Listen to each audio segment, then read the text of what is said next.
Alright, let's have a real talk. Godforge Alpha is just around the corner, and we want to make sure that we can support the development of this game, Godforge, as best as we can, to our best abilities. So I want to give you a little bit tips, what we can do and how we should approach this test to really make this game the best gacha game ever, and we can influence the development of this game a lot, but we need to have the right approach. So let's start with this video.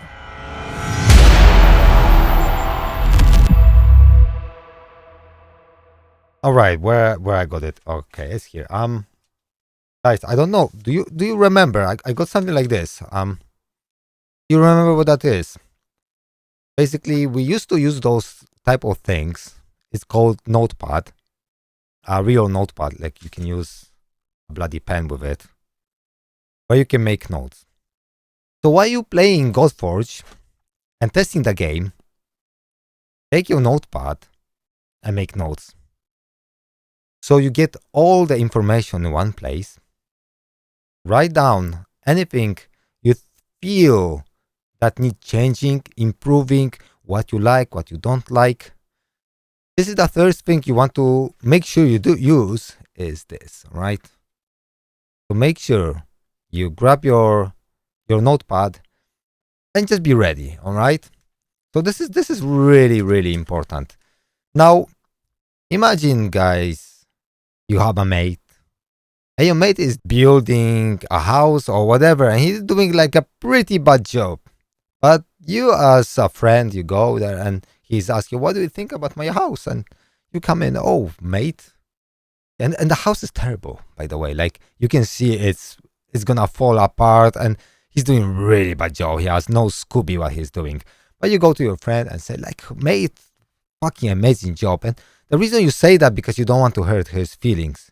But really, what you're doing, you're gonna cause, well, this building is not gonna go through inspection or whatever, and it will cost him a lot of money. But because you don't wanna hurt his feelings, you allow him to carry on with this project where he should stop and change something seriously. And same with game development and game testers. And we have to be responsible, guys. We need to be responsible. Now, let's say you have this, you play the game, you have these feelings, you love some things you hate, and whatever.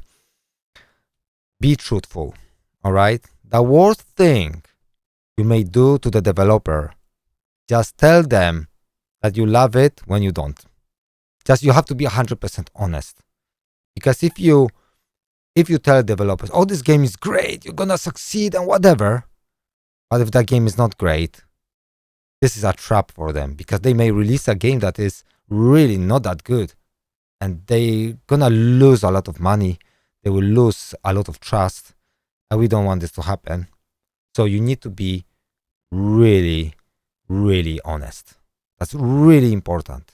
Okay, so you make your notes again, and then are your honest opinion.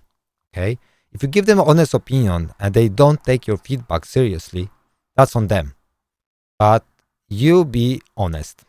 That's all you have to do. Also, very important thing, they're looking for constructive criticism. So you can say you don't like something, that's fine. If you don't want to give any more feedback, that's fine. That's valuable input anyway. But if you can give them constructive criticism, so the way constructive criticism works, basically, you don't shit on the game, but you say how this game can be improved, or your solution to the problem. Okay?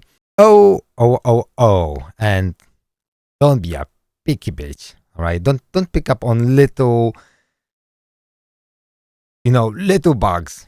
Like, developer knows about those bugs. Don't be too picky. All right? You can write down, you can tell them about those bugs, but don't be too picky, because this is first alpha test, and they really want to know about your overall feeling, how this game sits with you. So it's more important that you go and see how this game plays for you, generally how the mechanics work and whatever. But they're not interested at the moment in those little bugs, because if you start like picking like, oh, her hair is clipping somewhere, oh, this character just doesn't work straight, or whatever, you know what I mean? Just don't be this guy. Just give them overall feeling. So let's say you say, oh, this graphic design looks like PlayStation 2 graphic design, or it looks like Pixar, or it's very realistic and this really sits well with me. I like this atmosphere, or I hate it. I rather have like a dark fantasy or whatever, you know? Just give them a lot of this type of first impression. So you say like, I played this Doom Tower or whatever, this mode, tower mode, and I feel like it's a little bit like tedious. It's boring, very repetitive. I don't feel enjoyment, or the stages are too similar, or it works great. I like the grind loop. I like how this tower works. I like how we compete. There might be a million different reasons you may like something or dislike. So don't be picky on little things. Just focus on the bigger picture. That's very important. But also, another thing I want to talk about is really you want to really give this chance also, because a lot of people think this is like a raid copy, and you don't know if this is a raid copy, and even how it, if you don't even play the game. So just give this game a chance, okay? And while you're playing the game and it's alpha, remember this is alpha. Most of companies won't even release alpha publicly. It's always gonna be like a closed alpha, and then beta is public. So this is a little bit different situation. So be gracious and understanding. So these are my like important considerations when providing feedback. And now you can ask me where or how I can provide feedback. And basically there are main two ways. So one is gonna be in-game survey, which please fill it to best of your ability, but also join Faithless Discord and you'll be able to provide feedback there too. So these are the main two ways you really be doing that. One more thing. And also, if you're interested in more Godforge videos, don't forget to subscribe to this lovely channel, like this video, leave a comment, even emoji if you have nothing to say. It's all about engagement, you know, guys. And also, don't forget to share this video with your father's brother's nephew's cousin's former roommate.